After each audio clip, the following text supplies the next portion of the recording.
What's up, guys? I'm here today with Sharif, the founder of Tropical Run Crew, and what we're going to be doing today is a running analytics to check out his running. Thank you for having me, Andrew. I never did this before, so kind of curious to see how my running form is going to turn out. We'll see what happens. Different analyses that we can do from here is we can do a backside and then the side view. All right, still not there in the sevens. All right, going. All right, Made it over 53%.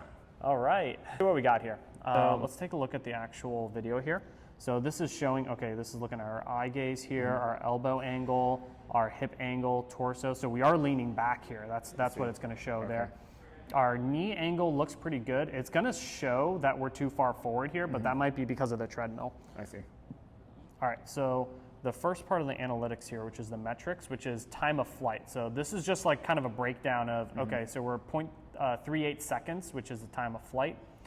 Ground contact time, which is 0.26 seconds. Aerial, so we're 59% aerial, so this is actually pretty good. And I'll give you some more parameters. Here is like representing the proportion of time spent in contact with the ground during a running stride. So we want like less contact with the ground. We want like to basically transfer that weight or transfer that energy as quickly as possible. Because if you spend too much time like on the ground and spending more time cycling, you're gonna spend more energy. Step frequency is 151 per minute. Stride length, step length, and then running style is actually 100% push. This running style features a relatively low step frequency with a moderate stance phase. The primary focus is on horizontal propulsion rather than vertical. Interesting.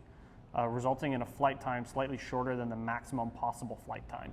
Okay. Now, this is the cool part here. So this is the analytics.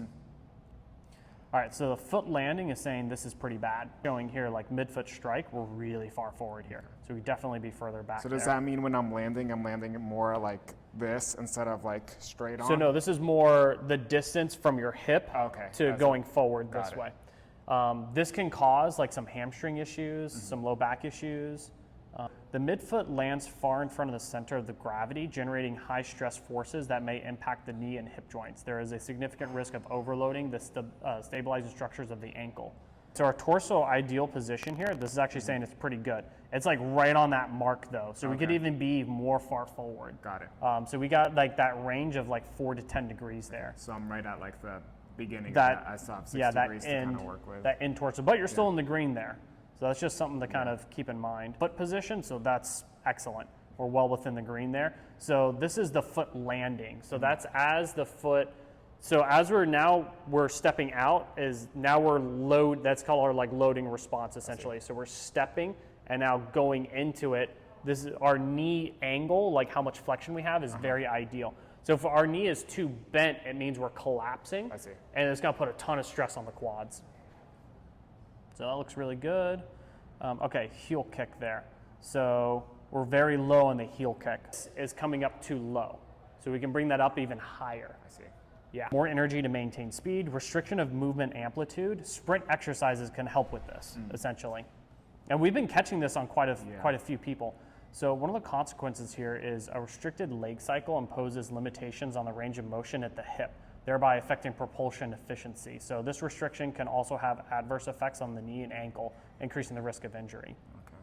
Yeah, I feel like with the heel kick, I only really do it when I'm on the track. So I feel like it's natural to me when I'm at those really fast sprint paces. But I feel like on my normal runs, I never feel the need to do it. Heel kick. I mean, to kick my heel just because of that pace. I've always thought of it as just like exerting more energy, so that's interesting that having that heel kick can actually just increase the speed. So no, definitely interesting, I guess, especially for those longer distance races like the half marathon and the full marathon, when you're trying to maintain the pace over the course of 13 to 26 miles. Ideal arm position, that looks good. And head gaze is like ideal, so that's pretty good. This is cool. It shows the difference between the right and left side. Okay. So this shows like basically how consistent is one to the other. So you should see like pretty even, or at least following the same path, because we got that rotation going on. So this kind of really highlights like if we're not getting good rotation and like one side's getting like more arm swing than the other, or one leg swinging more than the other, you'd see like a big separation here. So let's do that one next. All right, you ready? Not yet. Good. So pelvis alignment, perfect. That is almost ideal. The left foot is actually at 2 degrees here.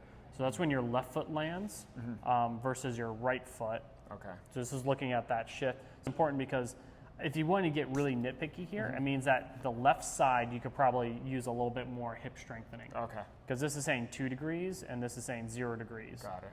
So it means that if you have any deficiencies, it might be on that left side. Knee alignment, this looks really good for the left leg. Here we've got excessive abduction. So this is on the right knee. So that right knee is going inward, essentially. It's going in. That's what that's showing. So it's buckling inward. A little bit of pronation on that right foot, which probably coincides with the adduction. So when we're landing, we're probably landing in that arch and we're collapsing just a little bit probably on that arch there. So this is definitely something that, like from a physical therapy perspective of retraining some of that arch might help with that overall knee alignment. So I can create an entire plan just from this that's going to help to improve your performance. And if you're having any knee issues or any kind of hip issues, like this would address any of those things or prevent them from happening if they were to develop. That was the running analysis. I hope you guys enjoyed it, and I hope you enjoyed it. What's some of the key takeaways that you got from it? Yeah, it was definitely very insightful doing the analysis both inside on the treadmill and then outside in a more natural environment to me. Definitely showed things that I had known but didn't realize were as bad. For example, when I run a little bit upright. So it was showing that I should lean a little bit more forward. That would make me a more efficient runner. So definitely need to continue to be being more mindful of that as I continue running and training, especially now with fall marathon training coming up. And then another thing that we noticed too was just how my right knee was buckling in. So just showing some weakness there. So that's something that I'm going to be taking a look at and doing some exercises that you recommend over the next few months and seeing how much we can improve that running efficiency score. Yeah, absolutely. And a big part of it too is about preventing future injuries too, because we can see the links in the chain here of like that foot dropping inward, how it can start to really grind on the meniscus, grind on some of our passive structures there. And we want to make sure those muscles are nice and strong to absorb some of those forces and try to get into as much of an efficient running pattern as possible, not only just for performance, but for injury prevention as well. Correct. So awesome. Well, yeah, look forward to maybe checking that score again in a few months. Yeah, appreciate you, thank you for coming having in. me.